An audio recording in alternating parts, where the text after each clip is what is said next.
I am the Red Cyclone! Ah!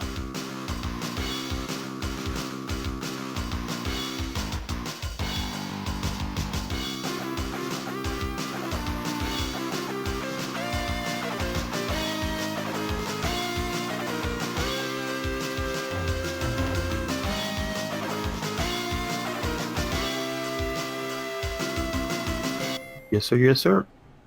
Welcome to another episode of the It Gets Better Elsewhere podcast. I'm your host, Louis Beans, and I'm here with Michael the Mike. What is up? What's up, guys? Chilling. A lot going on this week. So what we do on this here podcast about anything and everything from video games to movies to pop culture. We've been doing a series called The Verdict, where we review many different types of movies, mostly stuff that's in that realm of pop culture and stuff. Like we're not doing Shawshank Redemption, sorry. I'm not doing To Kill a Mockingbird. You're not getting that serious and gritty. But right now we're doing live action only video game movies. So we've been reviewing things so far like Double Dragon, Super Mario Brothers, and this week we're gonna do Street Fighter, the movie. Street Fighter the movie, not the cool movie, not the animated one. The Van Damme movie. So, but before we get all into that, because that movie is awful. But just wanted to bring up a few little odds and ends this week because it's on the channel. I want to bring up the updates for it. Monster Hunter World Iceborne is having some new, and actually this is a part of, I guess, them rolling out their content. I guess it's the spring content, because they put out a roadmap and it goes all the way up until I think June is like the last bit of content. Scott Steiner in the building. Holla if you hear me. Goddamn, Scott Steiner. Always, he don't like Monster Hunter that much. So every time he's a Digimon fan. Yeah, he doesn't like Monster Hunter. But so right now for April, there's actually been two things that happened. The first half was the spring event, which was a bunch of free content where like they unlock all of the event quests and present you with new ones. And then because I put up one of the videos where you can upgrade the Assassin's Creed. It's like a hood you put on, and you look like Ezio. Okay, it's more like his Assassin's Creed outfit. And it gives you some cool effects in the game, and they upgraded it. So, and that was free. So if you had the expansion, so now they're gonna do two more free things, which is a mastering version of Kov Tarov, which is like this big gold. It looks like a dragon wearing a coat. Okay. It has giant ram horns and it's all gold, and it shoots fire. But they're actually putting new moves and different conditions for fighting it, because it was actually a really long and boring process before. So now it's just going to be a one-on-one, start from the beginning fighting it, I guess. Hopefully it's not some three-tiered fucking thing. I don't know. Sorry. But because it gets pretty boring, I'm telling you. And then the other thing is I guess they haven't done this yet. This is the first one. There's a system in the game called Arc Temper that they would do for the post-release for the original Monster Hunter World. So they would just upgrade a monster to make it more ridiculous. Okay.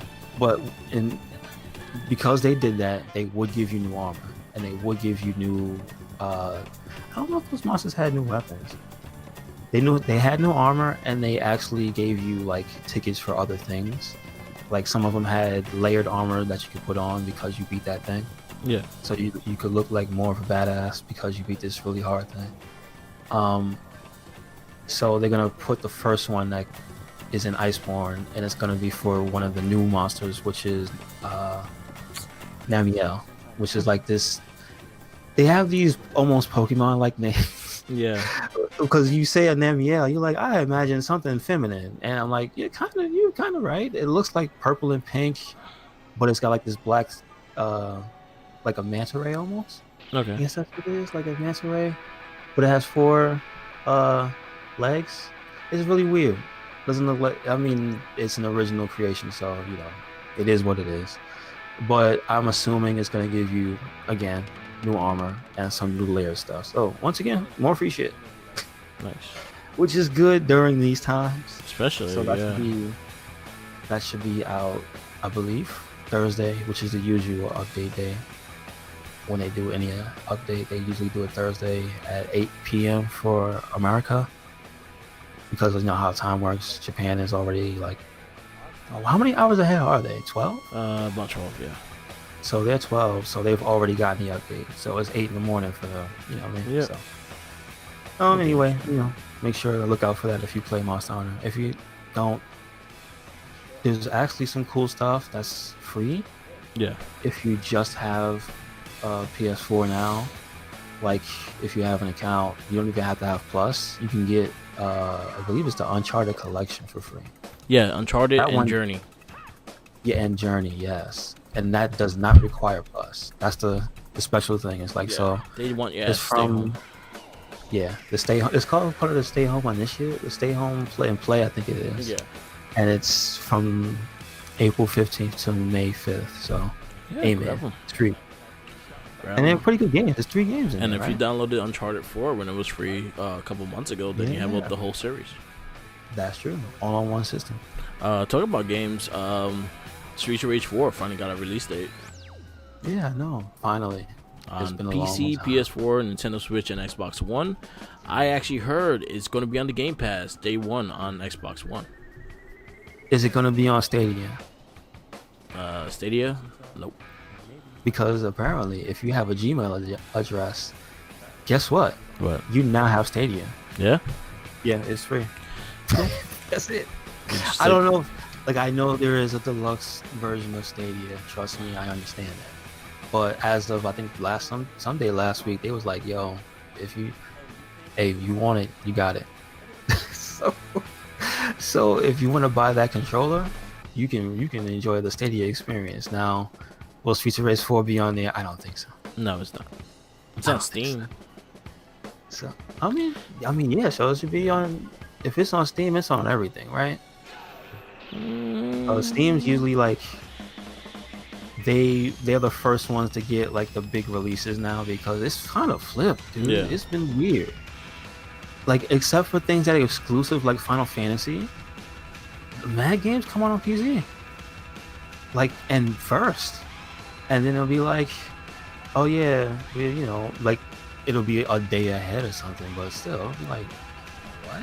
All right, okay. I'm not talking about Microsoft branded games. Yeah. Games I'm talking about an EA game or something. It's on, because you know how they all fight for the rights for what's the stores now? Steam and the other one. Steam, Epic. Epic, yeah. Apparently they're having record numbers, and I've never even used that. Yeah. People is crazy with that. Steam's having record numbers. This shit is serious, dude. Yeah. People like PC games. I don't have a PC, so I don't. I wish I had the money for it. Yeah. Not at the time, but oh boy, I'm thinking of looking into that, especially hearing about the crises that might be happening with the consoles. Yeah. Oh boy. Yeah, there's gonna be shortage of PS5s. So far, what it's rumored though, more than anything, but it's not gonna be a lot of systems available. So here's what I propose: all you millionaires, get out there and buy you a PS5 and show us what it looked like. Stop playing games. Y'all the ones with the disposable income. Yeah. It's your turn. It's your turn. Do you want to be on top? Lady Gaga. Yo, I heard people say that concert was whack. Listen, I didn't watch it. I'm not judging you. But if you want to be back on top right now, yo, buy a PS5. Yeah. I'm serious. Tom Brady, people talking shit about him because he changed teams. Yo, buy a PS5. Buy a PS5. Yo, everybody will love you. Yeah. Because I'm not buying it. Yeah. You kidding me? I gotta eat. I'm gonna wait till the Spider-Man. I gotta eat. So that's a year or two from now. Yeah, exactly. They saying, I was listening to Giant Bomb, the Beastcast specifically, because they have 2 podcasts. Yeah. And I was listening to that one today, and they were actually saying they were expecting to be like the number projected was 5 million. That's not final. We don't know that. Yeah. But if they don't get what they need, 5 million units, that's nothing. And so, listen, you need people, y'all need to be feeding yourselves and your families. But you got YouTube, you got Twitch, you got whatever, what is it, Mixer? Yeah. You know what I'm saying? You got your little streaming service. Yo, just let your celebrities play them games. Like in the years following this, when this goes and they find whatever they need to find, either everybody dead or we got a cure. It's just what it is. Hey, you'll be happy that you didn't put yourself destitute. Be like, damn, I'm hungry, but I got a PS5. You know what I'm saying? Yeah. Like, no, just watch. And if you're fortunate and you got it like that, yeah, buy it. I want to see. I think the PS5 should wait until next year. I think so too. But listen, they want to get out there and they want to do it. They say if they say 5 million, yo, do it. Because it's a different it's kind of a different landscape right now, especially going into the next console, especially like with the likes of Game Pass and things like that. It's not going to be like a huge step into a next generation kind of thing. It's going to look pretty, yes, but I think they're going to rely on the older libraries to help build the console into a better game, to have better games and everything like that. So a lot of the games will take longer, but you have your old stuff that you're able to play. I think that's going to be definitely helpful if they keep their word about backwards compatibility for PS4. Yeah. Majority. No, it's not 100%, but they said majority. If you keep your word on that and you support the big titles, like there's no reason Final Fantasy VII Remake is not backwards compatible. Yeah. There is no reason that every first party on Sony is not backwards compatible. If Horizon doesn't work, if God of War doesn't work, if Nathan Drake doesn't work, that's stupid. So Yeah. that's not going to be the case. So you're going to have the ones that sold the systems on there, then that's enough. Because you'd be surprised how many people obviously did not buy PS4, but also didn't play those games. Yeah. Like there's a lot of people who didn't play Horizon. Yeah, and Horizon was probably one of my favorites on that system. Yeah. I personally, honestly, I did not play PS3. Like I didn't have a PS3. I had it, but I wound up selling it because I just never touched it. I was more on the 360. So buying the PS4, I went directly for the exclusive. So everything that was out, like Uncharted 4. I actually bought it because of Uncharted 4. Okay, see, there you go. Yeah, and then Horizon blew my mind. I love that game. Spider-Man, there you go. And Spider-Man, that's when I bought the brand new Pro. And then think about that. Like as long as you got stuff like Spider-Man, you know what I mean? Like, come on. Day one, it's gonna be all right. Yeah. It's like, so I got the system. I don't have to buy whatever disappointing but pretty new game there is, because you know how it is. The ones that don't take the time and they rush out the door to be the first one, you're just gonna be like, damn, you remember that game? Yeah, nobody plays it. Remember Killzone? Oh god. Yeah, what happened? It looked pretty, but nobody stuck with it. And I don't know the reason, because I never bought it. I wasn't really a fan of those. I don't know if you played them. I played the one on PS2. So you see what I'm saying? Yeah. You see what I'm saying? You know the name of it. Yeah. But you didn't quite follow up with it. I know they the ones that made Horizon. Exactly. What are they? Gorilla? Yeah. Yeah. Okay. So they made Horizon. That's what I know. So whatever it was that they got from making those games, I'm sure they got a ridiculous amount of money. But they took that money and they made something else that people still talk about. So like, it just goes to show you that those first initial batch of games, sometimes it's just like you really don't remember them. Yeah. So if you have the classics and the tried and true games that people want, and half of them are free or like $10, you man, listen, you got you an instant fan base. So keep your word on that. But like I said, man, have all the rich people buy it. Why not? Just stream it. And Streets of Rage, April 30th. Pick it up. $24.99. That better be backwards compatible too. I'm just saying. And available on Game Pass. And then they also announced the battle mode in the trailer that announced the date came, which is funny. But it's like they actually, I didn't even realize the game was 4-player. I saw it in the retro one, but it didn't click for me. Yeah. But then in this one, they actually show you the screen in the battle mode where you can choose how many players you want or teams. Yeah.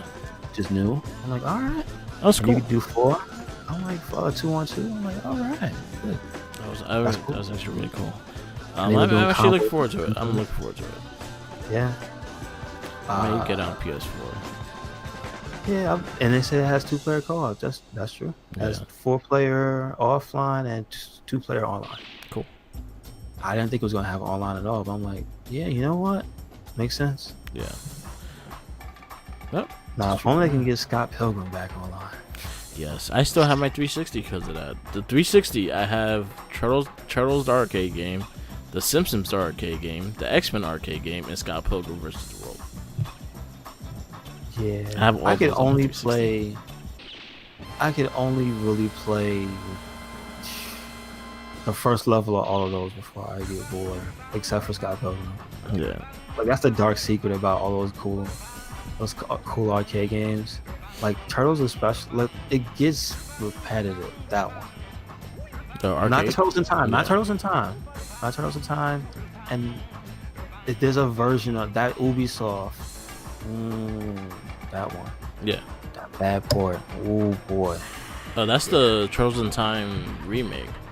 No, I know. It's bad port. But then the original arcade game was just like it gets to a point where it's mad hard. It's like I can't. This is a quarter sucker. Yeah. That's what this game is. Yeah. Because there's a part that you think you're like almost done, and then it's not. It goes right back to like a warehouse, and then you have to save Splinter as well. And then you go back into the fucking Technodrome to fight them. Yeah, I can see it being repetitive. Like I love those games because, especially when I have people over and shit, that's a fun game to be drunk and just play. Yeah, see, 4-player. Yeah. The Simpsons too. The Simpsons was fucking hard. Yeah, that's another one. But that one, see, my memories are skewed because that one I almost always had 4 players. Like I was lucky, and that people used to love that game. Yeah. And they will always play with strangers with that one. Yeah. And it was just like you have like 2 little kids and a grown ass man playing with you. Yep. It's like everybody wants to be either Marge or Lisa. All the people who knew how to play the game wanted to be Marge or Lisa. Because they had the Donatello. They had the long range. Yep. But it was me picking Bart because I want to be Bart, man, when I get the superpower. I always pick Homer. Because he used the bowling ball. I just used Homer because he was Homer. I had no reason. I just like Homer. And you were able to jump on Bart. If you were Bart, you could go on Homer's back. Yeah, that's a team. Yeah, I thought that was pretty cool. But the X-Men one, that's another one. It's really hard. Yeah, it's hard. That game is so hard. Like I saw the strategy to beat it. Mm-hmm. You know what it is? Pick Wolverine or a person that has Wolverine's drop kick. Yeah. And you just do the drop kick over and over again. And they can't hit you. And the AI can't handle it and they can't hit you. But the downside of it is you do no damage. Yeah. It takes like 10 drop kicks to kill one guy. I was like, yo, I can't. Yeah, I'll lose patience and fuck it. I did play them online a lot. Like the X-Men, I think I got all the achievements for the X-Men one. Okay. Yeah, I got all the achievements for that one. Turtles was a bitch to get. I think I got most of them. I think I'm missing one, which is something that I have to go back and play and just pass this one area and I'll get it. Other than that, I gotta get my 360 from my mother's, but yeah, I have all those for 360. Scott Pilgrim was amazing. Yeah, it was. That soundtrack is really good. Yes, it is. And then, whatever happened to that guy? Like, he was making a bunch of albums for different games and stuff. He disappeared. And he had, I think it was the band that was the name. Yeah. That was the one that was playing the music. I forgot what it was. But we got kidnapped. That's because of, I know the reason we don't have it is because of licensing. Yeah. Because of Ubisoft and somebody else. Yep. I forgot who it is. But Ubi doesn't have the rights to the game anymore. Yeah. So, because I know they want to sell it to you. I think it's Universal. Yeah. Yeah, there's a logo that pops up. Yeah, because that's their movie. Yeah. Damn it. I know they did put out a patch for it. Yeah.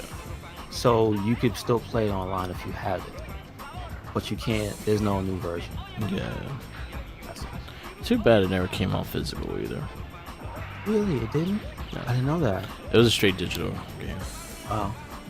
Was it some of arcade game or no? Yeah, it was. It was. Well, it was not exclusive though. It was. I know it wasn't exclusive. I know that. I have it on both systems. Yeah.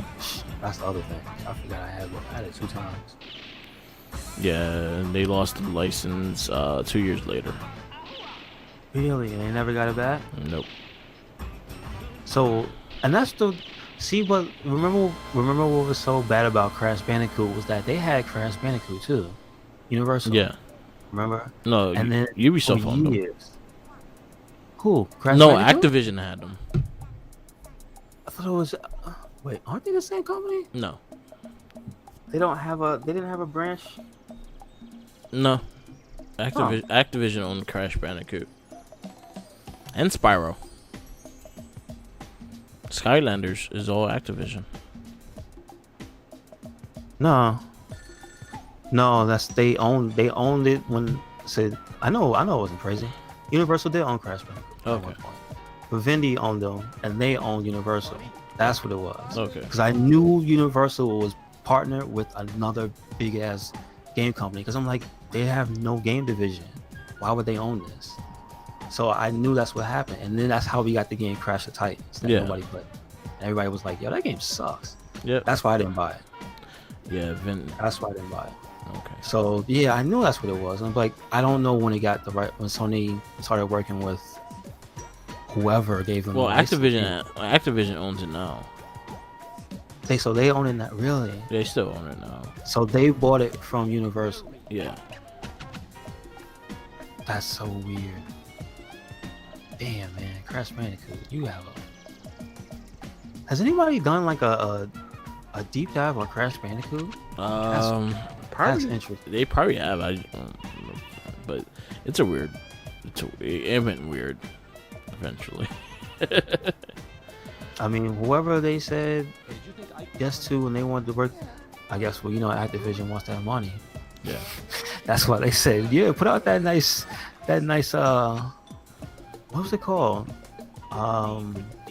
Didn't it have a special name? The remakes? The remakes? Didn't it have a unique title? Trilogy. Insane Trilogy. Thank you. So yeah, they actually let those people make that game. And I'm like, and the kart races is actually doing pretty well. Oh really? People? Oh okay. Wait, that came out last year? Yeah. Wow. And funny shit is the people that did that game did that Spider-Man, the Spider-Man Shattered Dimensions. Really? Wow. Those are the ones that doing the kart racing game. Okay. Shattered Dimensions was amazing. Did they not do 2 of those? No, they did a sequel that featured the 2099 have... Spider-Man, but it was in the Shattered Dimension sequel. Gotcha. Okay. Yeah. I don't remember. I know I played the first one, and I remember I didn't finish it, but I played okay. So try to help me with this if I'm in the right order. Was the first stage 2099 or was it the second stage? Because I remember I got to play Noir Spider-Man. First stage was regular Spider-Man. No. After you're him. Not counting the regular one, of the special ones. Sorry. I should have said it that way. I think the special ones. I think it was the first special one. Yeah, the first special one was 2099, and his was mostly combat. Yeah. And then, well, he had some wrestling too. Yeah. But then you got to do the stealth sections with Noir Spider-Man next, right? Mm-hmm. What order? Yeah. So that's the order I remember it in. And then Ultimate Spider-Man. Oh, that's the one I didn't get to play. Yeah, he was like a Venom. He had the Venom suit. So I didn't get to play that. Okay. Was it good? It was really good. That was one of my favorites. and each voice was a past Spider-Man. Like that's another thing. Yeah. So Neil Patrick Harris talked Amazing Spider-Man. Josh Keaton talked Ultimate Spider-Man. Peter something, the one that did the animated series, he talked Noir. And the original voice actor for the Amazing Friend Spider-Man, he talked 2099. Wow. Okay. Nolan North played Deadpool. Deadpool was in the game. He was the ultimate Deadpool, which is a sucky Deadpool. So. You said a sucky Deadpool? Yeah, he sucked. I didn't like the. Okay, I don't know anything about that one. What does he do? He was just Deadpool, just like in a pirate-looking suit. But he was. Okay, wait a second. Was he like the same personality, or he was like he was completely mellow? He was the same character. He was the same kind of personality. He's just I didn't never like the design of it. So which one was the one with the? Oh, that's X-Force, right? It's a different one. Yeah. I like the one with the gray suit. That's cool. Yeah. He had like he had like I don't know. He looked weird. I didn't like the way he looked. No, but he's not that one, right? He's not the one you're talking about. No. Okay, cool. That's the X-Force one. Yeah. See, all right. You know what? Not to go on a tangent, but I actually really liked when the X-Men or any superhero team or wrestlers in the stable matched their gear. Yeah. It makes them seem more important to me. Oh, I've never seen that Deadpool. Never seen that. Wow. He first appeared in Ultimate Spider-Man in the 90s. 90 issues. 90-ish. Something like that. Okay. Wow. He wasn't good. Anyway. So yeah. Okay. That's our video game stuff. Let's get into this Street Fighter the movie. Oh no. Verdict. So supposed to be. Listen, I'll just put this out here now. Up until that time, the only really constructed like collection of the Street Fighter character stories that wasn't in like the little booklet was the Japanese movie that not that many people would have seen. Yeah. So we were talking about this earlier, and the dates for Street Fighter 2, the animated movie, was in January of 1994. Yeah. That was actually before Street Fighter. Street Fighter came out in America December, so it was out for just a year. So obviously it didn't have influence because you can't make a movie in that time. Yeah. But like the reference for what a good Street Fighter story was only that. Yeah. And to be honest, it's kind of not fair because it was anime, and everybody's gonna say anime was cool. Like because it was more mature. Yeah. And it wasn't bad. It wasn't bad. It wasn't mind blowing. It was just cool. You know what I mean? Let me show some of these movies. Yeah. Right. Hey, Kim was nigga at the end too. Don't forget, they had him in that machine. They made him a bad guy. Yeah. They kept that character. I love that. That's Violent Ken. It didn't have a name, but that's where that came from. Like, all right. Yeah. But yeah, that movie was really just cool. It didn't really explain too much. Bison was just evil. Yeah. And he just had all this stuff. He was just an evil dictator that had mad shit. Yeah. And so Ryu and Ken did not have this super detailed backstory. They had the bullet points, the family, the wife, or the girlfriend. For Ken, they had the money. You knew he was rich. Yeah. Ryu, on the other hand, you knew all he did was train. Yeah. You didn't know shit about his mother, his father. They had something hinting at his parents. Yeah. But they never really went into detail. All you really saw was like the training. Yeah. Because like in the Street Fighter 2 movie. So I'm trying to build a base for it to go off. When you get to Street Fighter the movie, it's just from the word go. It's just Nothing is as you would expect it, because the movie for the cartoon, it actually did keep the game's train of thought. I guess all the story beats were there. Ryu was the guy who was the hardworking one, and one, you see him, even if he wins the tournament, he walks away because all he wants to do is fight. Yeah. He has that theme in the movie. This is the story of Ryu we know. When you see him here, he's one of the main characters, not the main character. Surprising amount of screen time, but so like you tend to see that, but it's just like it's not the same thing. He's kind of just following Ken, and then they get roped up into Gao's, like, the whole thing. Yeah. You have Ken. You hardly know he's rich, but he's more like a Robin Hood. Yeah. And they don't like Sagat, but they know Sagat.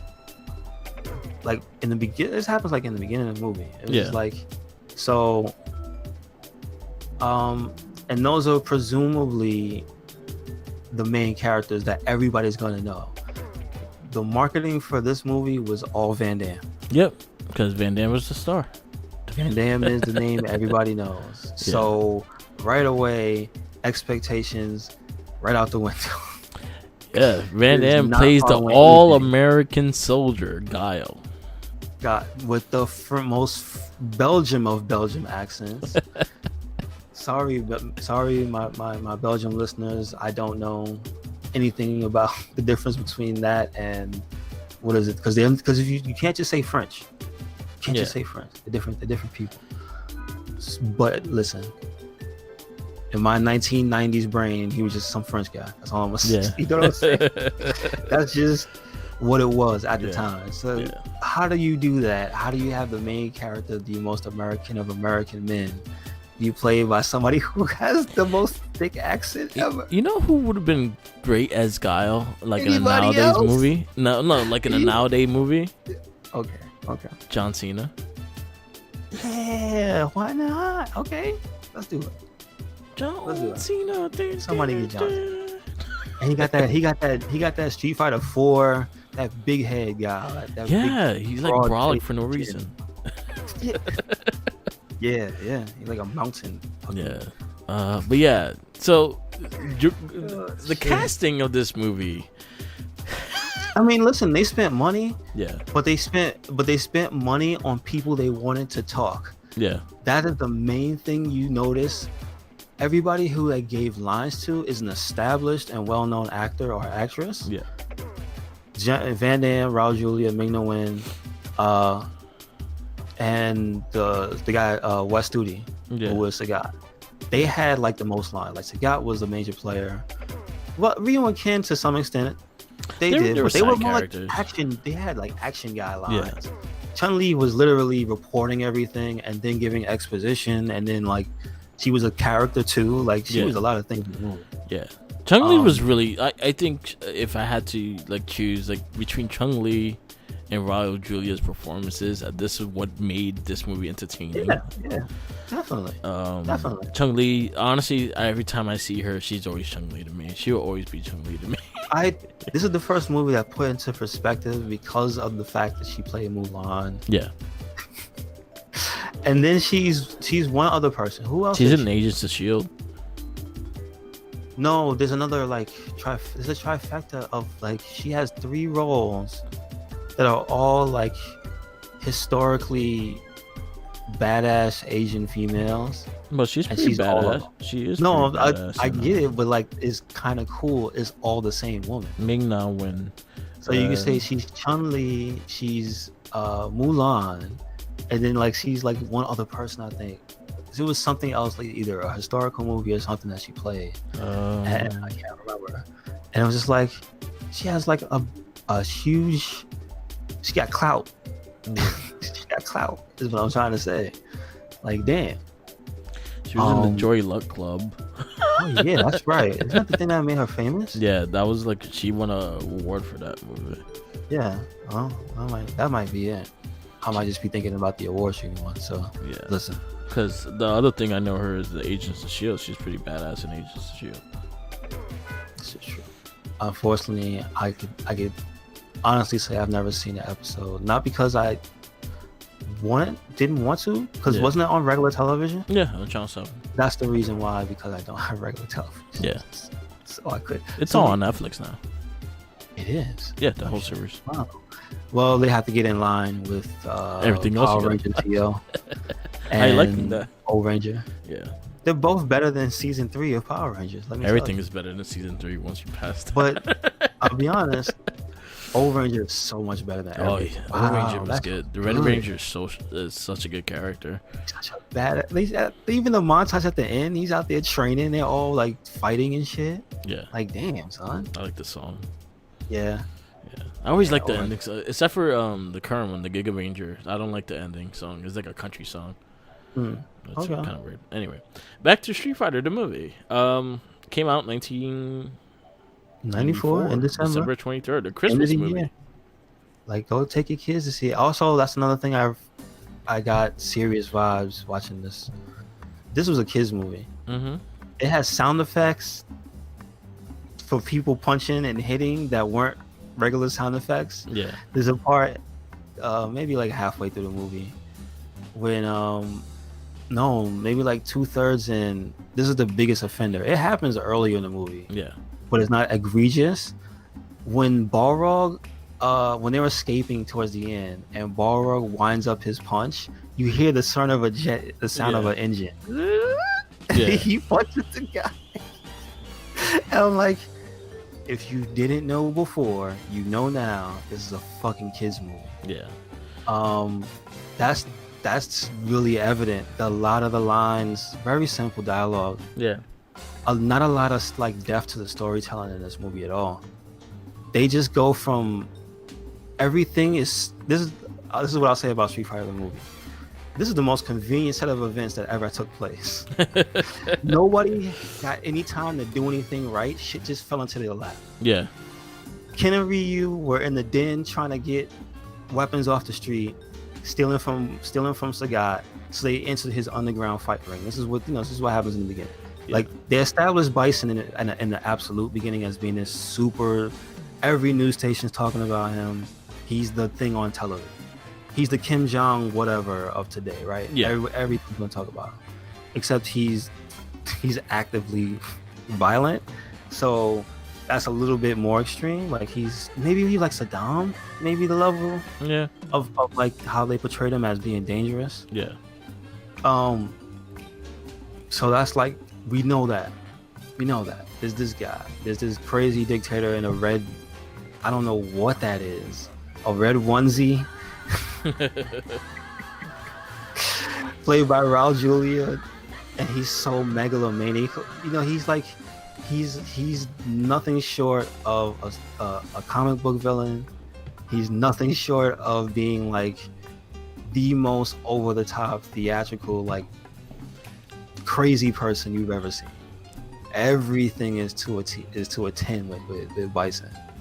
And nobody ever questions him. And I love it, because he can kill you, because you find out very early he's super strong. But from the word go, everything just happens to fall in place. Because Guile's like, we can't find him. And then before we go, wait. Go ahead. Sorry. One thing I'm gonna say this, and this is the description I gave you the movie before we even went into this movie. That I said this could be easily a G.I. Joe movie, right? Yes. So I just found out, and I'm looking at the toy line that came from this movie. Oh yeah. It's G.I. Joe's. Yes, it is. And I feel like this is what happened. The director saw that G.I. Joe's had Street Fighter toys, took the storyline from the G.I. Joe box card, and that's the story of this damn movie. Oh, you ain't wrong.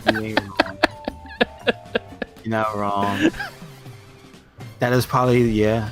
If you told me that's how it happened, I'd believe it. Yo, like I just while you were, I was just like, yo, didn't the Street Fighter, like the toys came out? And I like, no, the movie had toys. Yes, it did. Van Damme is on it. I had Guile and Bison. I did not have Blanca. He scared me. I saw Dhalsim, and I never saw Ken Ryu. He's Ryu in this movie. This is the American pronunciation. Ryu. Yeah, so that's what I just had to get off my chest with this movie. It makes, but you saying that, and then you bring up the figures, it makes so much more sense. I don't think Ryu and Ken had figures. That's why they didn't. Okay. So someone has a full set, and the Honda is a bunch of Guiles. Okay. There's like 6 Guile figures, 7 Guile figures. Different colors. Yeah, different like costumes and shit. Wow. There's a Dhalsim. There's a Vega. I think I had a Vega. He was my favorite one. All right, so you know what? We're going back into the movie. Like that was just a little slight distraction because I was just thinking about it. And again, the movie was a G.I. Joe movie. Just reminded me. Okay, hold on. Because you mentioned that era of figures, that was around when I was actually still like going myself and getting figures. Yeah. And the one thing I remember was they took that line and they repurposed it for G.I. Joe later because it was Hasbro. Now, I don't know if you remember this one because we talked about it a while ago. You remember when they introduced a bunch of new ninjas into the toy lines? Yeah. And they had a bunch of different colors. The Ninja Squad. So there was a purple, like it was purplish pink. Yeah. I don't know if you remember that one. He had a mask and he came with a claw. They just used Vega to make him. Was his name like Slice or some shit? It was some like really generic shit like that. It was something very simple. Yeah. And you just reminded me, holy shit. I had both of them, but I Vega broke. His claw broke. I was like, oh, he's not Vega if you don't have his claw. I remember. Which is another thing. No, I remember the Ninja Squad. Like I think I forgot the name of it, but it was something Ninja Squad or some shit like that. Yeah, I remember there was the good guys and the bad guys. The good guys had like Desert Dust, I think was one of them. Yeah. One was like Dust. Yeah, I'm thinking the same one. There was a desert guy. There was another Storm Shadow, and there was the good guy. There was a good guy Storm Shadow. Yeah, it was. I had Storm Shadow and I had Snake Eyes of these figures. And yeah, still the Storm Shadow wasn't the white one. It was the white. He had white, black, and gold. I had that one. He had a hood. The Shadow Ninjas. That's what it's called. That's the line. Okay. I'm looking at it, and I think I just found the character you had. I had all of them. You had all of them, so yeah, I found it, and he was purple. Yeah, I found him. Unfortunately, yeah, that's the same. I didn't have the girl. I just had the ninjas. I didn't have. Oh, who's that black dude? He looks terrible. Wow. Thank you for taking me down that trip down memory lane. Yeah. But hold on, because this all still pertains to this movie. That level of commitment to not doing your best translates to this movie. Yeah. It's rough. It's rough because what I was going on my rant about the movie being a series of coincidence of the best, most consecutive coincidences ever was just that almost every time you hear somebody come up with a plan, they just cut to the next scene and there's no time in between. The plan just happens. So you go from let's see, the biggest example is in the beginning they established Bison. They established the rivalry between Bison and Guile on television, right? Yeah. He grabs they start with Chun-Li with the report.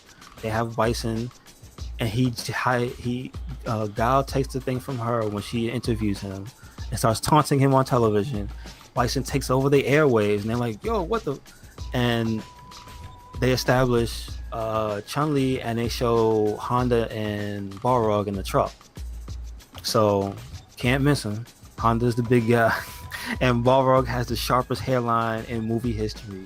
It's sharper than Blade. It's a bad hairline. It looks like a steak. He had a bad wig on or something. A vampire killing steak. It looks, it's terrible. dude. Yeah. How they mangle my boy's hairline like that? Yo, how are these figures so expensive? I bet they would be. I just looked on eBay. I was like, you know what? I kind of want a Van Damme one. This is all like actually mid 90s. Yeah, they're like $50 each. Yo, what? Yeah, yeah. You know it would be. Yeah. Shit. Don't get that figure. Wait it out, man. Wait it out. Shout outs to Broski. If it was cheaper, I think I would have. If I could get like the whole set I'm looking for at like the $40. pictures of them. I'm looking at the pictures of them posed. They do look cool. Yeah, they're G.I. Joes, so like that's so fine. I had those when I was a kid. Honestly, I probably still do. But see, this is like, I'll be honest. This was like, it felt for me at that point with those figures. That was like what I always wanted with Marvel, and that Marvel Legends hit that spot. Yeah. But years later. Yeah. It's just unfortunate that G.I. Joes was so small. Yeah. But they had all that articulation and shit. And then the Ninja Squad, a lot of them, they changed the waist. Yeah. So there's a there's a Snake Eyes in that set that doesn't have the ball waist. Yeah. So he can't break the waist. Yeah. But you can break the leg. Yep. And I broke the leg. Because he had an action in the leg. Yeah. That was the whole thing. He squeezed the leg. He does an action. I hated his those. Leg, bro. I hated those. His leg, bro. Like the karate chop action, shit like that. I always hated those things because they break fast. Yo, did you ever buy the fucking Gambit was the worst. Yeah, I'm about to. I was trying to get the name out of my mouth. The Toy Biz Gambit. So I'll tell you a little history of that toy. To this day, I have never seen someone actually have a fully standing Gambit. I have one. Yeah, I have one. You know why? You want to know why? Why is it the case? Because there was another set that remade that same figure, but the mechanism worked. Okay. So there's a Gambit that has shiny legs. Okay. So you know how the original one has that dull ass plastic? Yeah. And that really fake plastic coat that tears up immediately when you open it. Yeah. If you ever take it off, it's gone. It's going to disintegrate. Don't try to put it back on. So they remade that figure for another like 2-pack. He came with Rogue. Yeah. And that one, the leg works. Okay. And I still have it somewhere in a big ass bin. But yeah, man, it exists. Not that original one though. No. Fucking once you open it. Yeah. Once you open it, and then it had like a fucking like it felt like a fruit roll up kind of jacket. Yeah, so it was terrible. It was a brown fruit roll up. Yeah. What flavor is that? Shit. Caramel. Oh no! Get Shaq to say caramel. Oh man. Anyway, get back to this. Let's get back to this. Listen, verdict of this movie. Not good. I'll put it to you this way. I love this movie. Yeah. But I like bad movies. I'm a fan of Nicolas Cage, and not even his good movies. I like Ghost Rider. Yeah. I like, damn it, I always reference the movie with him and Hayden Christensen, but I can't remember the name. But like, there's a bunch of movies where he's just a crazy character. Yeah. I like the movie Rage that I just saw randomly on Netflix. Yeah. Like a while ago. It was, oh lord. It comes with a little car with Van Damme. Oh shit. This should be the cover for the movie. Oh, that's man. Sonic Boom Guile. Sonic Boom Guile. Yo, why'd he come with an axe, son? And they all come with that knife, that big Chinese knife. The big blade and shit. Yo, why they always come with that knife? Yeah, this movie, like again, like I will say, if this title was G.I. Joe and not Street Fighter movie, I think I would have liked it more. It makes perfect sense. Yeah. Instead of trying to go through it, I'll just try to give you the reasons again why I said the events were so fortunate. Yeah. Like I'll try to keep them in order. Hopefully I don't mess them up. So we established they looking for Bison, right? They need a lead. So then they flash over immediately to Ryu and Ken fighting in the Pit Fighter stage, which is actually Vega stage. Yeah. Which is Sagat stage because he's there. Yeah. Like they're pretending to be weapons dealers, but Sagat already has history with Ryu because this is post alpha and they acknowledge the cut on the chest. Yeah. And so they go from that and them trying to steal weapons from Sagat because Ken is Robin Hood. I don't know why they're in Thailand though. Well, no. Ken dragged them to Thailand to steal weapons from Sagat. That's what his plan was. I don't. What? What's wrong? And Ken is a thief. Yeah. If you notice about this the entire movie, he's always taking stuff. Yeah. He's a fucking thief. And it's just like, so we got that part established, and then Gao just busts through the door. Like, there was a funny part where they thought they were stealing guns, and they was told like Nerf weapons. Yeah. And they had this fight scene. They beat up all of Sagat's henchmen. That was pretty funny. It was alright. Yeah. But then before Vega and Ryu fight, I guess for their lives, because they got caught eventually, and they're all right, we're gonna have a first Street Fighter match, and it's Vega versus Ryu, and then they have this long ass pageantry, like 5 minutes of just showing Vega in the ring, this back and forth between them, this weapon exhibition, and then Vega getting scared, and it was kind of funny. And then as soon as they're about to fight, Gao busts into the wall. And he says, everybody, you're under arrest. So he arrests everybody. Yeah. Ryu and Ken are arrested. Sagat and Vega are arrested. Like, the most convenient thing, but then you find out they using him to get to Bison. They had a cool part with the jailbreak. Yeah. Like, they're all there. They're trying to look for candidates. It's like, they need a strategy to find Bison because he's crazy and nobody's gonna stop him. But he's kidnapping like diplomats and stuff, so you gotta stop him. And he kidnaps his friend. That's the main reason that Gao was like super concerned. Yeah. His friend was, I guess, in that platoon, the last platoon that got captured. They showed Bison kill most of them in one grab. He just grabbed them and snapped their necks in the most bootlegged fashion. Is a thing of beauty. Like, he had no effort. No, he said, yeah. It was hilarious though. They did this Street Fighter thing because he's like, "Come, I will face you in combat." Yeah. It's just like Jesus. But they established he's super strong. Yeah. That was so corny. Oh Lord. I So then but Carlos Blanca. You go ahead.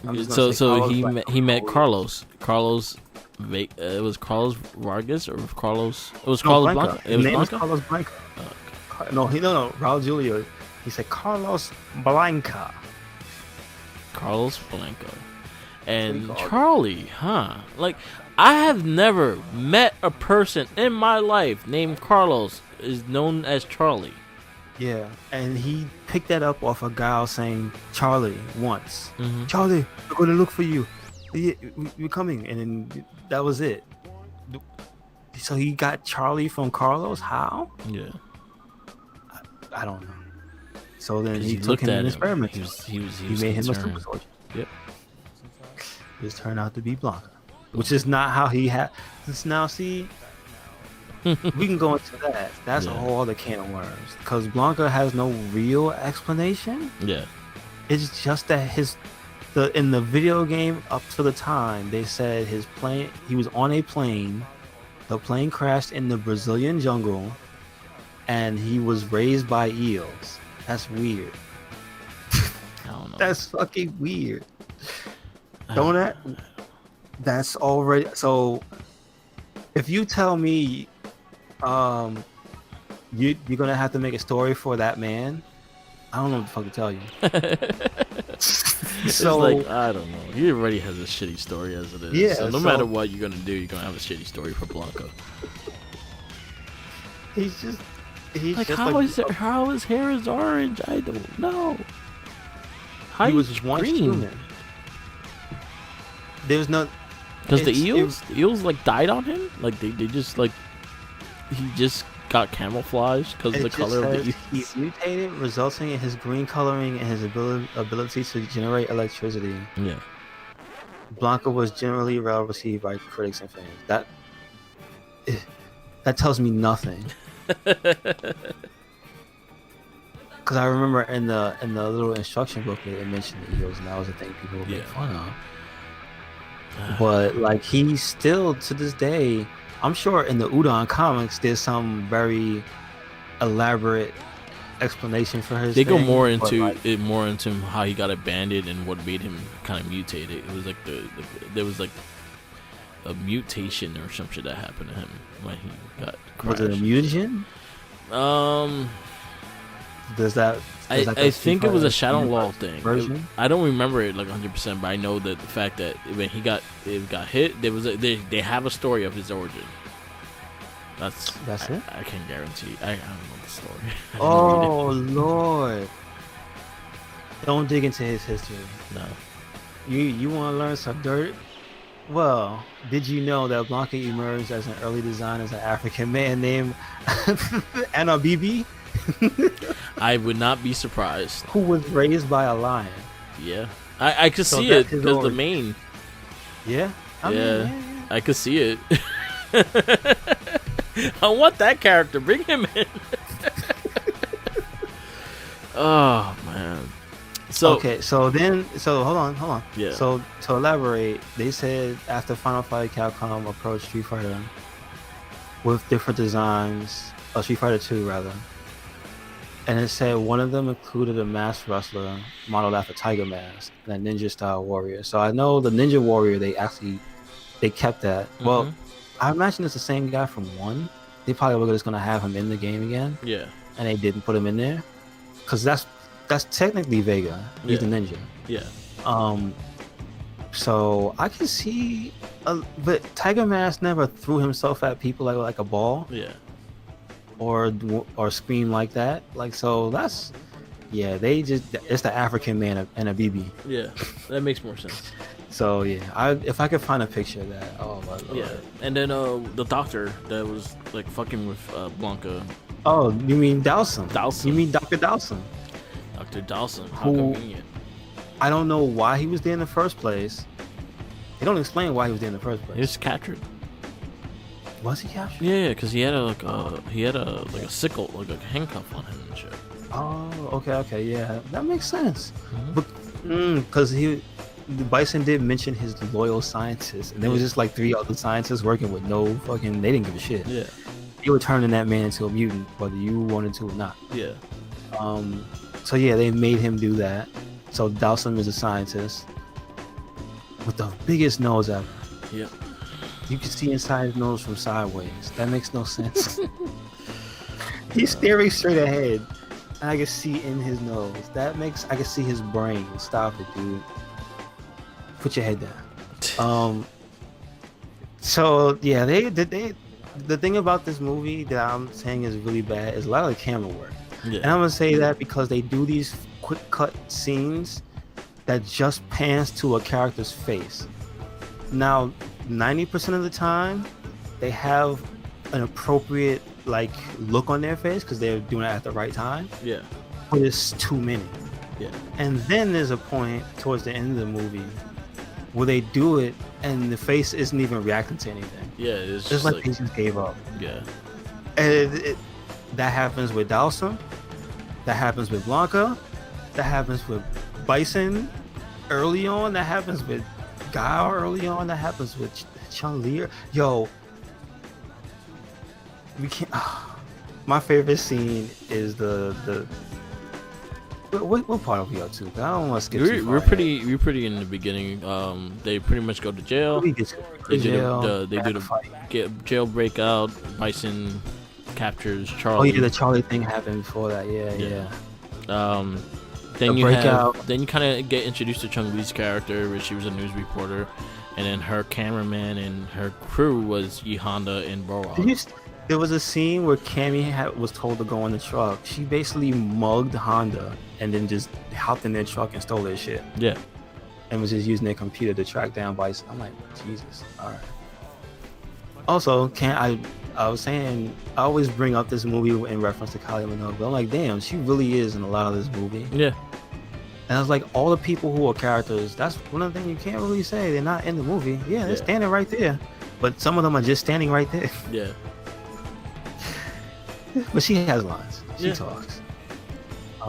She's like his. She's basically like his secretary for most of the movie, though. Yeah. So we got to the part where he said they had the jailbreak. They didn't tell us this part, which was kind of cool. They had Ryu and Kim. You saw them hatch their plan. Yeah. To escape. Mm-hmm. And it was funny. It was like they was on the back of the school bus. Yeah. So the guy was like, "Hey, give me the keys." He's like, "Forget about our past. Give me the keys." He's like, "I can get you out of town." And he's like, "All right, fuck it." So they had their little plan to escape. They gave the keys to Sagat and Vega. I love how Vega was just silent. Yeah. He's just this shit. But he always had expressions on his face that were appropriate. Yeah. I will give him that. And then they had this whole fight scene where they're trying to flee and everything and escape from the base. And Ken is off the side of the truck, and Gyla's like trying to stop the truck from escaping. He's shooting at it, and they shoot down Guile, dead. Bang. Ken shoots Guile. So right away, they throw you a curveball. You're like, yo. And they wait a while, but it's not what it seems. Going back and having known what it was, I thought it was all right. Yeah. Like I wasn't mad about it. I don't think I understood it as a kid. Yeah. This one had like really weird pacing. Like they kind of went to straight to shit, and then you had to kind of see what was going on, and then you're like, oh shit, okay, that's what's going on. And it's just like no explanation. Yeah. I mean, they explain it after the fact. They continue on. Chun-Li's there. Cammy's like, get an ambulance. Call an ambulance. Come pick up your people. Yeah. So he's pronounced dead on TV. Bison thinks he's dead. He's like, oh, I wanted to fight him in Mortal Kombat. Yeah. I had Mortal Kombat. No, he didn't really say Mortal Kombat. Yeah. He said something more dignified than that. He gets Sagat. I know he gets Sagat and Vega back, and then he kind of talks to Sagat and like offering him more money for more of the weapons and stuff like that. And then that's when he first showed him the Bison Bucks. Yeah, that's when they had the. Oh no, they go to the. See, this movie is ridiculous. See, this was before. This was before that scene that they were all together in that party and shit like that. This was in the headquarters, and he was telling him that, all right, we'll see what weapons you get, and that's when they go into that. But this one, he's just like showing. This is the first time he showed him the money. And they show him the weapons too. Yeah. They're sitting at a table, like they're having. See, there's a lot of things that happen in this scene. Yeah. Because you forgot the part where Chun-Li was the ninja. Yeah. That was like slightly before after this part. No, when they're all at the gathering chilling. No, this was before the gathering. This was in the headquarters. Yes. This is the first time they showed the Bison Bucks. He was talking about his plan of how he wants to make Bison-topia or whatever the fuck it was called. Oh, he didn't show them the money. He showed them the vision. Yeah, the vision. And then, but he offered him more money, and he was like, every Bison Buck is gonna be. He actually explained the Bison Bucks. He didn't tell him that until they sat at the table. That part he didn't say until they sat at the table. So I remember him and Sagat had a discussion about Bison-topia. Oh yeah, no, the Bison-topia part is the next part we're up to, where Bison has this really passionate speech that upon watching it now, Raul Julia was acting his ass. Yeah. I bought it. So he's in front of like this little diorama, and he's saying he's not crazy. Yeah. That's what it was, because they called him crazy, because Chun-Li called him crazy on TV. Yeah. And it was like, I'm not crazy.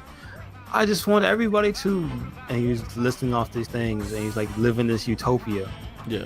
But it was called, I think, Bisonopolis or some shit like that. It was some fucking stupid shit. And he said, I think he said Pax Bisonica. I want everyone to live under Pax Bisonica. Yeah. Referencing something I still don't know what that exactly means. So again, he was passionate, but then he didn't. That's when Sagat asked for more money, and he said yes. So he didn't explain to him then what it was, because Sagat didn't see the money yet. Okay. That was when they were just chilling there, and that's when he went to go get the guns. And then they had the next scene again. The next scene is Ninja Chun-Li. Yeah. Now we find out she's an undercover cop. They're all undercover cops. Her, Balrog, and Honda. Yeah. All undercover cops, and she's like determined to get him. She doesn't exactly tell you yet why she wants to get him. Yeah. But you see she's super serious about it and willing to break into what's the equivalent of the UN? It's called like the GNT or something like that. Yeah, GNL, I forgot the name of it. It was like that's pretty much what the company they were working for. Yeah, it was like a military. It was like NATO. It was like, the world's fighting force or something. Yeah, basically. It was like a UN like government team. Yeah, basically. And she ninjas her way into. She had the badass ninja outfit though. Yeah, she did. With the sleeves, like I was like, yo, how she got the little things that go over your thumb too? All right. So she gets in there and she sees the dead body. She lifts it up. She sees he's dead. She puts it back, and then that's when he raises up and then takes the fucking fake bullet thing off. Now here we go with the most convenient shit in the world. She wasn't even looking for him. Yeah. She was looking for something else. She was looking for evidence. She had the little monitor in her hand. She was looking for something else. And she just so happens to see his body. You mean to tell me he was laying there the whole time waiting for her to come looking for whatever it was she was looking for? He was sleeping. Yo, come on. That's so stupid. Yeah. Again, this movie is just convenient. I'm going to bring these up. Every time they happen, I'm going to bring it up. How the hell that happened? So she magically goes in the room while he's still laying down there, because it's nighttime. He got shot in the daytime. Dude, come on. He was laying there for like 4 hours. Oh god, this movie is ridiculous. So they have that scene. She explains she wants Bison's head. Yeah. And then he's like, no personal vendetta. And then they have the lamest character, T-Hawk, come in. Mm-hmm. This man has so much screen time, and he was just standing there like a bump on a log. He's just like this tall, lanky dude, but he's constantly put as like a muscle guy. Yeah.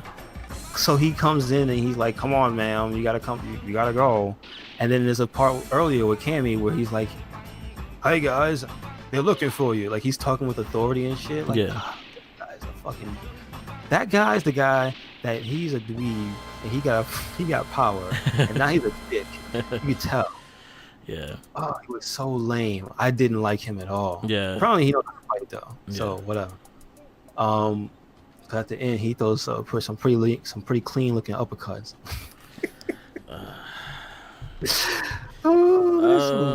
So she is bad. Yeah. So pretty much Chun-Li gets away. Yeah, she action rolls out of the window. Yeah. She action, and like dives through a window. And then he was like, "What a woman!" Yo, you hear T-Hawk say, "What a failure!" Yeah, he's like a dork. Because she got away from them. Him and Cammy had butterfingers, and she got away. Yep, eating too much popcorn. What a shame. Then it goes into that scene, the party, the gangster caravan. They have like a little. It looked like something out of Assassin's Creed, where like the bad guys hang out. Yeah. They're all just selling weapons there. It's basically like, your typical Middle Eastern stereotypes with suits on, trying to sell missiles and stuff. Yeah, like it's so much Middle Eastern shit when this place is supposed to be Thailand. It's like, yo, what? What? Yo. Do y'all know where you're at?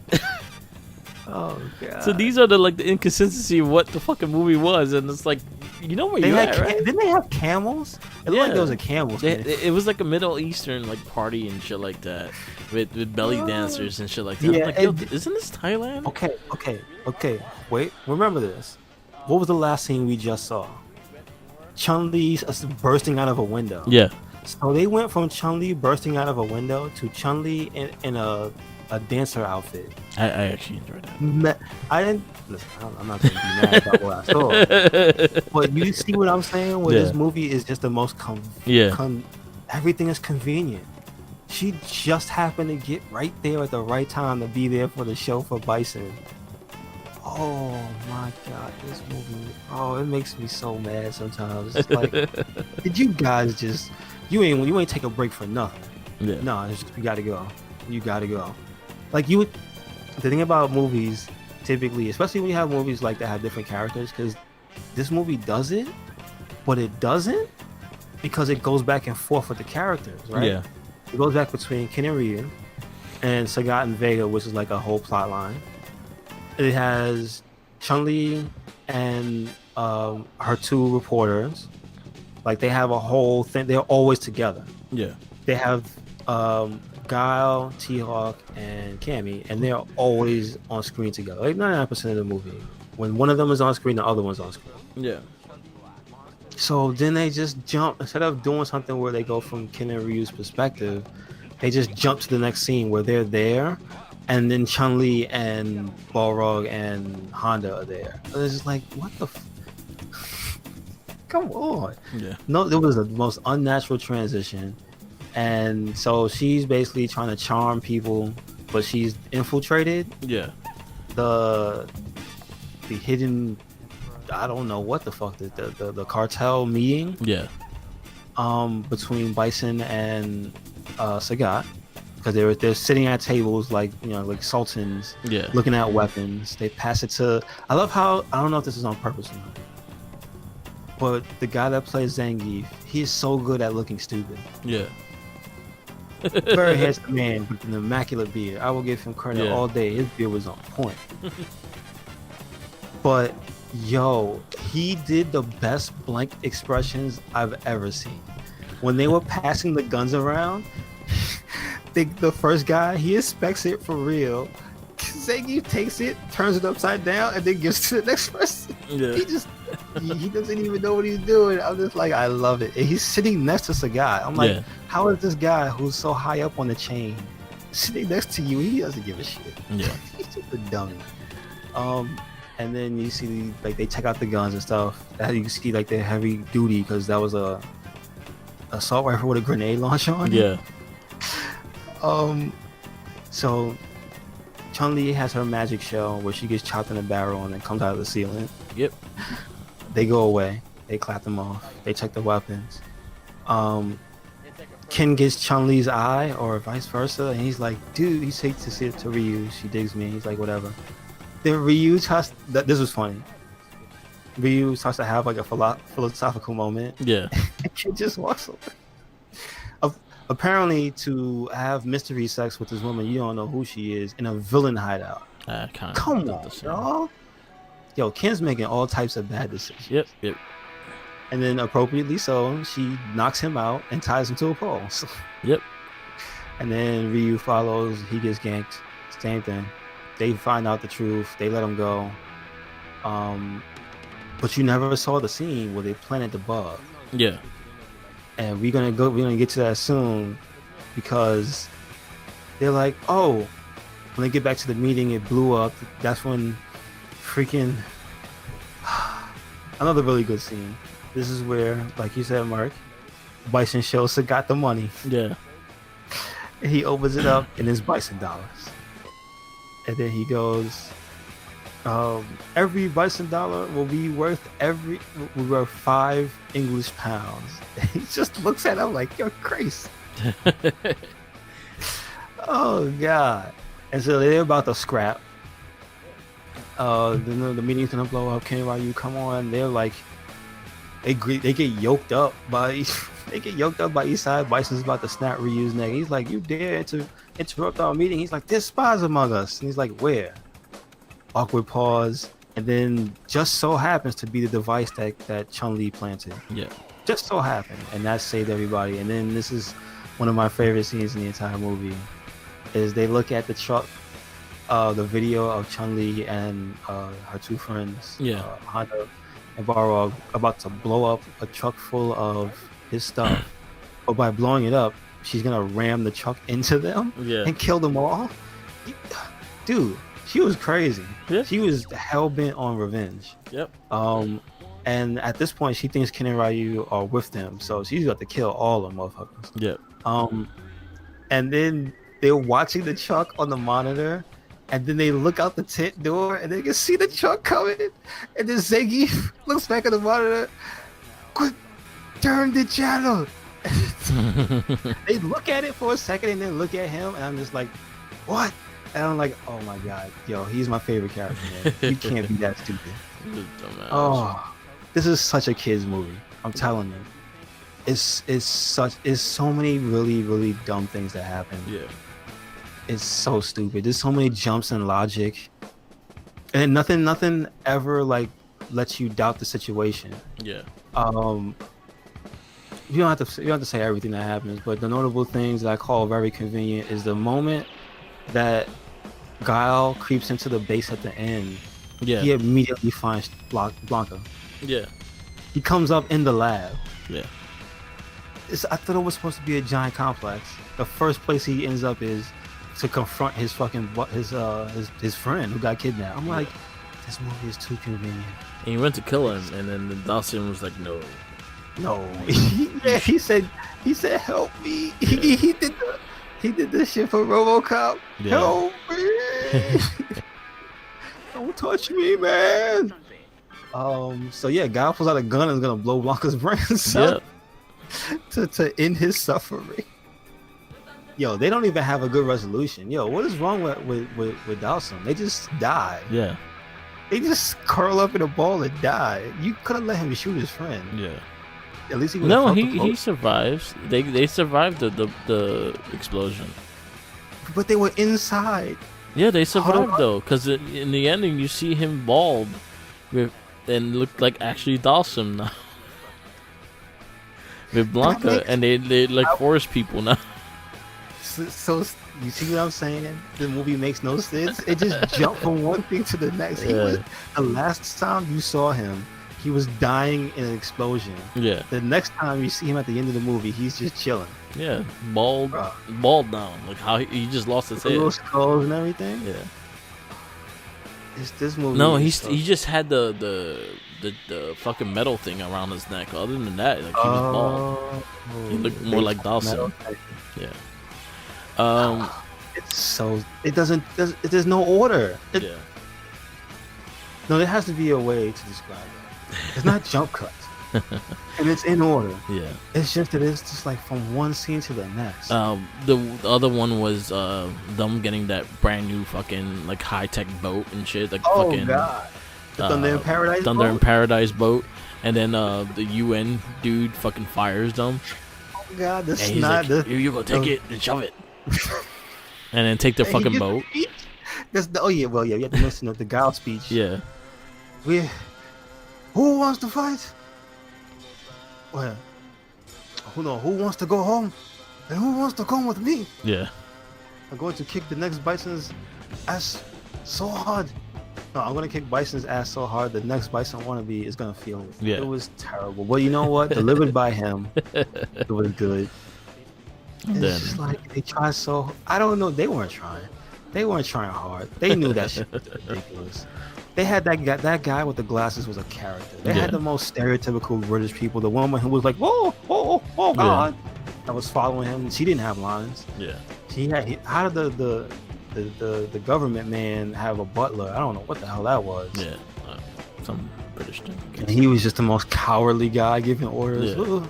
I was like, oh, we're going to fire you. Like, oh, you go take this job and shove it. And then stealing their fucking multi-million-dollar boat. Mm-hmm. I do like on the pier when he said, per these orders, and he held them up and they fell in the water. Yeah. And he just looked down and was like, oh shit, well. And then they did not ignore that. I was like, oh, that's pretty cool. So we got Thunder in Paradise. Thunder in Paradise on the way to destroy Bison's base. And then Chung-Li was captured. And then they have another. See, this has some cool scenes. See, that was a cool scene. The Chung-Li scene. She was captured by Bison. First, and the torture scene with Honda. Yeah. When the Russian guy, the stereotypical Russian guy, was beating him and like he broke his sticks on him. Yeah. And then Honda didn't squeal or pretend he was doing anything. And you look at his back, it's all fucked up. Yeah. Then they have the Chun-Li thing. That was a they good went scene. their different ways. Yeah. Yeah, that was a good scene. And she actually dressed as Chung-Li-ish. But she was intense. But see, this is where you learn everything that happens. Why she wanted to get so close. It was cool how he underestimated her. Yeah. Like that's again, he's supposed to be super strong, but he doesn't have super durability. Yeah, because he got his ass handed to him in that scene. Yo, she fucked him up. Yeah. And well, those like I think this was the sign. This is the line that's like one of my favorite lines. He was like, the moment. When she tells the sob story about her family. And so the moment you lost your father was the most important day of your life. For me, it was Tuesday. It was Tuesday. So good. And it was just a fucked up thing. He was like, this is... And the whole time he was taking off his uniform. Yeah. And changed into a smoking jacket. Yeah. And a velour hat. Yeah. I like the fact that he had multiple hats. Yeah. And multiple costumes. So that made me laugh. It just was a random scene. But yeah, Chun-Li beat the shit out of his ass. And then Borog got escaped. And then E-Honda, he helped E-Honda escape. So and but I love how he hopped in his plastic shelter. Yeah. To look at them, and then they all gathered up. And he was just smiling at them. Yes. While the gas hit. Yo, but okay. I might have to take that look on Chun-Li's face. Yeah. When he said it was Tuesday, they close up on her. This is one of those cuts to the person's face. And they zoomed in on her face, and her eyes open wide. Yeah. I thought she was gonna just slap him dead, but yo, when she wilded out, that was awesome. But like, she was like, "I'm gonna beat that ass right now." But that's what I'm saying. It had some that made sense. Yeah. A lot of them didn't, but that one was my favorite one. Her eyes bugged the fuck out. It's like, I'm gonna kill this motherfucker. Yeah. How dare you say this shit? She beat him like he owed him all. He owed her all the money. Yeah. And then he gassed him. Yeah. And then he chained them all up, and then he's telling them his big plan on the big screen because he's like, they're gonna pay me my money. That was the whole backstory. That was the other thing too, is the fact that he wants money when he was supposed to have his own currency. Don't you just want more domination than money? You know, I don't understand that. Yeah, I'm like, why are you taking? I thought your currency was supposed to be the high thing, higher than everything. I thought your dominance of the world will make your money higher, and then why are you stealing the money when your money is gonna be higher? I didn't get it. I was like, yo, you got some crazy. You're crazy. That's it. You're fucking crazy, and you're just mad motherfucker. Yes. And everyone's calling you crazy, and you denying it, but you are fucking crazy. Yeah. Basically, he got it. He got his 20 billion. Yeah. Because they couldn't get the hostages back. They have. So that was the other through line was the mission was get the hostages back. Yeah. And technically, they failed. Yeah. And then the only last hope was that Gao in the Thunder in Paradise boat could sneak in and take it down from the inside. Yeah. And then everybody else could come afterwards. Yeah. So that's what we were hoping on. So, the plan just so happens to miraculously come through because they had to go through this whole really bad CG scene with the boat. Yep. And then it blows up the radars, and then DJ's like, 2 of our radars went out. And he had the worst Jamaican accent. The worst. And so he's like, the radars went out. And then they're like, bring up the visuals. And you can see the badly cropped out boat, but you see the water parting. Yeah. And I was like, oh, that's pretty funny CG. I mean, it was what it was for the time, but then they go through it, so you get the fake. What was the name of that Viper? Remember the camel? Oh yeah, this camel. So it was almost like that, but Thunder in Paradise mixed with Viper, and then so as the juice ran out for that, because they used sonar to find it instead of radar, because it was radar proof or whatever. They get there, they blow it up, but you see them. They were like, "All right, get ready to leave early," and then the last thing you see is the boat blows up, and everybody's like, "Oh no, he's dead again!" And so, they got out, they make it in. Guy climbs down, makes a joke about ROTC training, which I think is a reference to his real life. Yeah. He had boot training or some shit like that. Boot camp training when he was young. Yeah. So he was climbing down in some ancient Thailand ruins where the base was. That was a big ass spider. Yeah. On his crotch too. He's pretty chill about that. That's when we start seeing like, a lot of the guys escaping.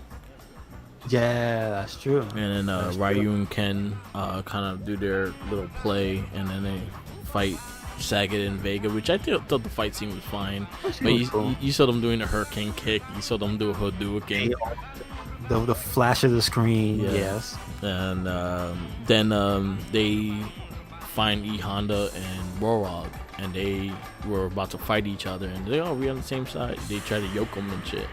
Yoke them up. And then they were like, we on the same side, and then they take off the thing, and they're back. And you know, they fucking with Ryu, they and then that's when they started helping out and all that shit. Then you had like E Honda and Zangief. This was probably my favorite fight scene because it was like Godzilla and King Kong. This made me laugh. When everything was going to shit, because Gal got it. No, because they got loose. Yeah. And somebody kicked the guy on the button. That was the dumbest shit. Yeah. One of the generic dudes, he got kicked in the face, fell over, and fell right on top of the Doomsday button. Yeah. So the whole base, you hear the alarm going off. So now you got a time limit. Yeah. Because the movie's wrapping up. Everything's going to shit, but Gal made it in. So he's in there. The plan is to kick Bison's ass. Yeah. And then leave. Yeah. So him and Bison are starting to face off, but he gets to a point because everybody else, like you said, is doing different things in the background. Yeah. Trying to escape and whatnot. But he's looking for Bison, and he gets on the bridge in the middle. Yeah. And then that's when everybody's with him, and then he pulls out the knife. Yeah. And then it slowly but surely turns in his favor, and they start backing up. But then they realize the army made it. So conveniently, the army just happened to get in there nice and silently without saying anything and shooting anybody. One thing I loved was the fact that his expression, like he thought the knife scared them, and then he saw the army. He was like, "Fucking ruined my thunder." Yeah, I was just gonna say he was funny in the movie, man. He had little things like little humorous lines here and there. I was like, all right, Van Damme's coming. And then they fight. And then he gets down. They want to do 1-on-1 combat. So they fight. Yep. And it's like it's not really a fight scene. Yeah. It's just Gal doing Street Fighter moves. Yeah.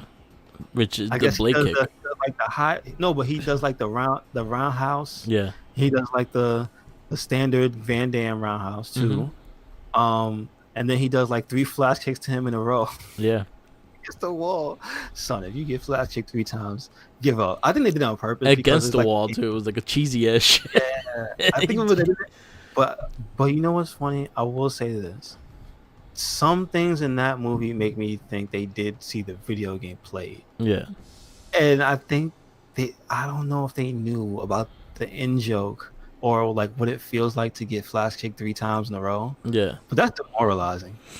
Yeah. So if it happens to you in the game and it hurts that much, I can imagine in real life. So immediately after that, he does the Van Damme kick, the jumping split kick, and he kills Bison by kicking him onto his console. Yeah. And he's electrocuted. He has the silly ass death. And then they flash to everybody else escaping. The finish of the Vega Ryu fight, he burned his face. He's done. He gets kicked in. He's knocked out. Then Sagat gets, I think, he gets kicked. He's a hurricane kick first, and then he gets dragon punch. Yeah. And he's laid out because Ken gives him the statue he was gonna steal. Yep. And then so Ken and Ryu, they're gonna leave. Yep. Chun-Li and them, they're already gone. They're already like at the exit or some shit. Honda and Zangief fell through the floor, and then they fell on the diorama of the scene. That's when they had the Godzilla portion. But then they had this really funny moment with Sawada when they turned on the systems. You remember this part? Yeah. At the end, because Sawada's the Japanese guy that has the really thick accent, which I found out he has something to do with the anime. Yeah. So he has something to do with the movie, anime, and the following animation, not the USA cartoon. Yeah. God awful. We need to watch that too. Oh. But so Sawada is speaking perfect Japanese. Yeah. To a girl who's in the army, or, their world organization, the GN something, the GNL, I think it is, and she's speaking right back to him in perfect Japanese, and they literally throw to what's on the monitor, and it's Honda and Zangief fighting, and two Japanese people seeing that, and then they're making the Godzilla sound effects. Yeah, that was funny, bruh. That was like, damn. They went for it. We went for a hell of a reference. Yeah. So that's still going on. Yeah, and then we got to power up Bison after the 3 flash kicks. Yes, he fell after you see all the chaos and people leaving, you get the powered up suit is bringing him back to life while he's standing there talking. Yeah, and like trying to get the things together to get out of there. Bison gets back up, and then he's got you. I will show you true power, and hits him with the lightning bolt like the Emperor. And it looked like he tried to do the Psycho Crusher. Yeah, he did the Psycho Crusher, the slowest Psycho Crusher in the world. His light up shoes, now he can fly. He gave the whole speech about electromagnetism. Yeah. So apparently he's not only super strong, but he has electromagnetic powers. Yeah. Due to his super suit? I don't know. And his shoes. It's got to be the shoes.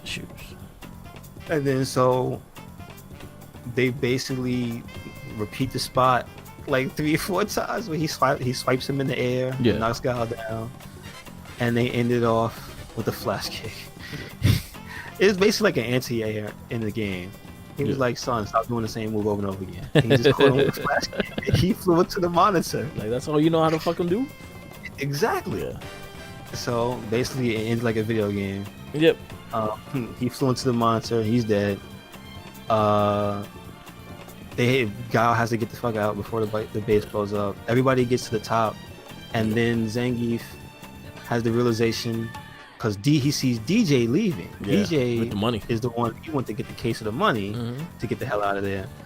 He didn't know about the money. Yeah, that was in the case, being the Bison dollars. So he'll find out soon enough. But he's running out of there, and then he tells Zangief that they're the bad guys, because Zangief didn't know who the hell they were. Yeah. Again, I love that character. He's so stupid. But he lined up saving the day. Yes, because he held the door for the crew to get out. You know, all the big guys to get out. DJ takes the secret exit. Yep. They show him the panel when it comes out. It. And then he's swimming. Well, before he gets to the water, a guy hits him on the shoulder and is like, "Oh, the 2 of us," because he says, "I'm going to take this money." He's like, "We're going to take this money." And oh boy, what's the guy?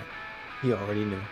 I mean, he should have known. Yeah. He should have known, is what I mean. So they go their separate ways. They have the secret exit.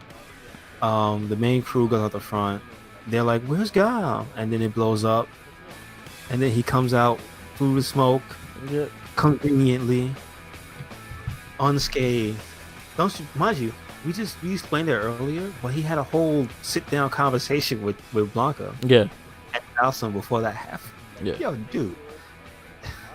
Conveniently, the base didn't blow up while he was talking. I just like.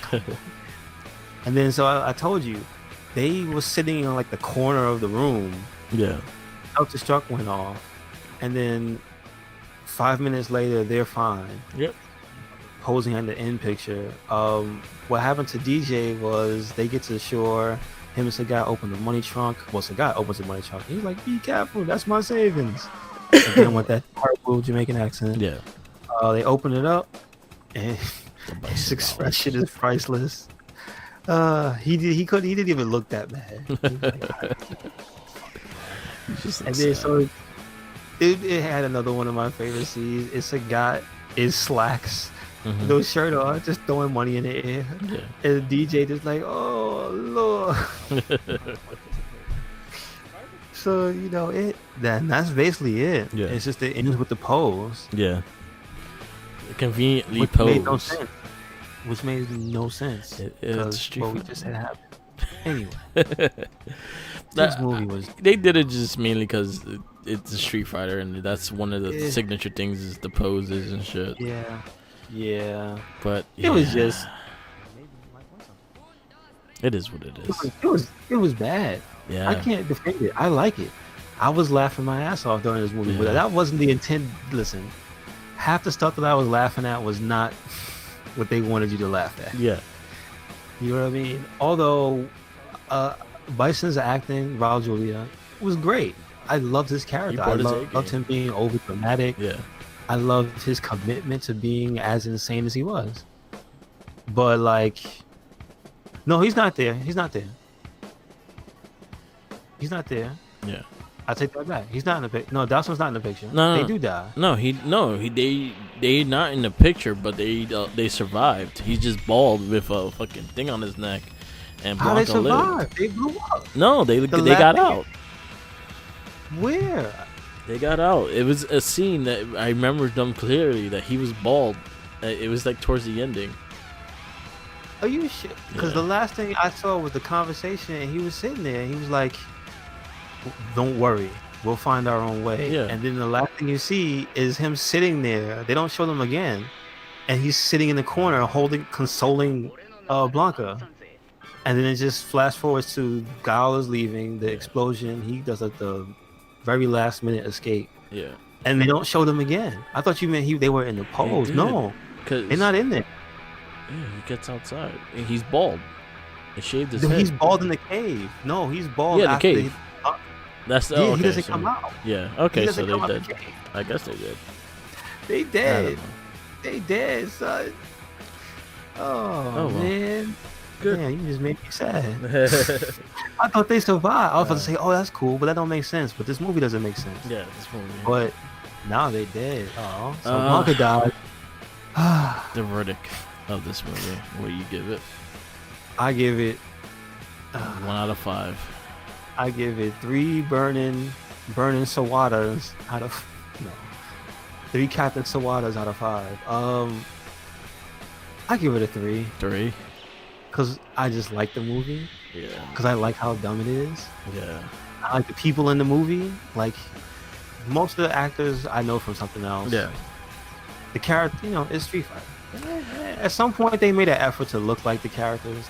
I'll take that. Somewhat. T-Hawk was garbage. Yeah. The worst character by far. Yeah. Even Sawada looks dope. Yeah. I thought he was a Super Sentai actor. I looked at his IMDb. No, he's not. Yeah. Some cool ass Japanese dude. Yep. I'll give it a 2. I could see the reason I say I like it. It's not that long. Yeah. And I can watch it. I don't know. That's a movie. If it was on in the background, I wouldn't change it. What I'll say is, and now that I opened the light on the G.I. Joe toys and things like that, if this was a G.I. Joe movie with the same kind of plot in a way, I may have liked it more than it being a Street Fighter movie. I know what I think is Street Fighter is not this. Yeah. So in that case, I did like some of the actresses and actors in it. The Chun-Li and Bison, I thought they were great. Zangief was a funny character as well. Even E Honda, I thought he was a good pick as a character and whatnot. He looked like one of Rakishi's brothers and shit. Yeah. But I think it was when I was a kid. But the plot of it was just retarded. It was just everywhere. Like, I didn't know what the fuck was going on half the time, and I was focused on this movie. Yeah, it was like, why was this movie moving at a breakneck pace? Yeah. Because they probably had to get it finished. Fucking N. Bison was just a crazy motherfucker. I think that was his thing. He was an evil dictator. He was just fucking crazy. Mm-hmm. He had a vision. He wanted the Bisontopia. He liked his name for some reason. I don't know why. Bison's a dumb name. But he liked his name, and he wanted his name on everything. Mm-hmm. And, but he was a fun character. For the most part, Raul Julia played a great character in him. Van Damme looked out of it to me. Might not you, but he had his one-liners. They were funny. But for him to be playing an all-American, yeah, you're not stupid. We hear your accent, dude. Other than that, it was an okay movie. It's not, honestly, I think the Mario Brothers and Double Dragon, at least what at least they showed was kind of heart within the movies. This one was just, it was just a weird situation to put these characters in. this movie felt like they needed to make a movie. Like somebody said, we're gonna give you money to make the movie. That's what it felt like. Because they put so much stuff in. They had the joystick from the game and Bison's console. They made sure to do all the moves. They made sure to wear all the outfits. Yeah. Even if it did make sense. You know what I mean? Like, it was like we just had to make this. And let's stick the guy who's like got the most fame on the front. You know what I mean? Like, it really was just a cash grab. Yeah. But for me, it ended up being a beautiful train wreck. It's just like, if this wasn't called Street Fighter, I'd be like, it's alright. Yeah. It's dumb. Yeah. It wouldn't mean anything. But because it's Street Fighter, this shit is hilarious. That's the reason I like it. It's hilarious. I come to the conclusion that the Street Fighter G.I. Joe figures were out first before this movie. The director figured out that it's a toy line, took the storyline that was in the back of the card, and this is what movie he made. I'm going to stick to that. Amen. So that's it. We got run for this week. Yep. Thank you for tuning in. We're gonna wrap this one up. Yep. Next week, Mortal Kombat. At least we get that next week. So we'll be continuing the series. With Mortal Kombat. But make sure you catch us anywhere and everywhere. RedCycloneInc. And that is Twitter, Tumblr, Instagram. That is WordPress. That is YouTube and SoundCloud as well. Yes. Where you can also hear the Wrestling Babble podcast. Yes. So thank you for listening. Where can I catch you, Merc? You can follow me on Twitter, Tumblr, Instagram, Twitch TV, YouTube, SoundCloud, or Merc with the Mic. Our Facebook groups of the RedCycloneInc and the Wrestling Babble page. And all in all, that's pretty much where you can find me. Yes, yeah. Peace out. Laters. Peace. Always remember, follow the Jinkies. Keep saying shit. Go blow something.